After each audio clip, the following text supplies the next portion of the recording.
പ്രിയപ്പെട്ട രാത്രിക്ക് സ്നേഹപൂർവ്വം ജിത. ഉറക്കം വരുന്നുണ്ടോ? ഇല്ലെങ്കിൽ രാത്രിയോട് ചില കാര്യങ്ങൾ ചോദിച്ചാലോ, അല്ലെങ്കിൽ രാത്രിയുമായി സംസാരിച്ചാലോ? പ്രിയപ്പെട്ട രാത്രിക്ക് പതുക്കെ കണ്ണടച്ചുകൊണ്ട് കേട്ടോ. എനിക്ക് നക്ഷത്രങ്ങളും ചന്ദ്രനെയും കാണുന്ന ആകാശം ഇഷ്ടമാണെന്നേ. ഒരുപാട് സ്വപ്നങ്ങളിലേക്ക് എന്നെ കൊണ്ട് പോകാറില്ലേ? ഇപ്പോൾ ഉറക്കം വരണില്ലെന്നേ. ഉറക്കം വരാൻ എന്താ ചെയ്യുക? മേഘങ്ങളെ നോക്കി കഥ പറയുവാൻ അവരെ കാണാനില്ല.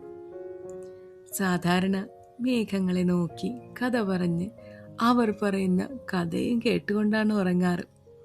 എന്നാൽ ഇന്നും മേഘങ്ങളേയില്ല. ആകാശക്കോട്ടകളോളം പ്രതീക്ഷകളും ആശകളുമില്ല. എങ്കിലും നിറയെ നക്ഷത്രങ്ങൾ കാണാൻ ആഗ്രഹമുണ്ട്. നക്ഷത്രങ്ങളും വെള്ളമേഘങ്ങളും പിന്നെ ചന്ദ്രനും കൂട്ടായി അമ്മൂമ്മക്കഥ ഓർമ്മകളും. ഇങ്ങനെയൊക്കെ വേണം ഒന്നുറങ്ങാൻ.